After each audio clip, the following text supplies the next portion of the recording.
Profil Dorce Gamalama, artis serbabisa di dunia hiburan tanah air, syarat prestasi dan kontroversi. Dorce Gamalama dilarikan ke rumah sakit usai ditemukan tak sadarkan diri di kediamannya. Kabar itu pertama kali diketahui keponakannya yang bernama Mimi. Di dunia hiburan tanah air sendiri, Dorce Gamalama dikenal sebagai artis serbabisa. Dorce Gamalama lahir pada tanggal 21 Juli tahun 1963. Ia merupakan seorang pembawa acara, penyanyi, dan pelawak berkebangsaan Indonesia berdarah Arab, Binjai, dan Minangkabau. Dorce terlahir sebagai seorang laki-laki dengan nama Dedi Yuliardi Ashadi, dari pasangan Ahmad dan Dalifah.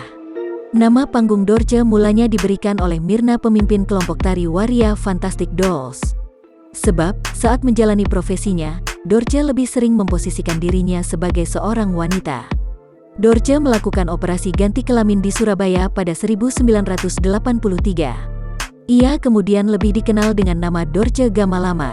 Kabar itu sempat menghebohkan dan menuai kontroversi. Selain bermain peran, Dorce mahir bernyanyi dengan berbagai genre dan bahasa. Dorce kerap disebut sebagai Oprah Winfrey-nya Indonesia karena gayanya yang menarik saat membawakan gelar wicara. Ia juga bahkan mendapatkan berbagai penghargaan dan prestasi dari bakat serbabisanya tersebut.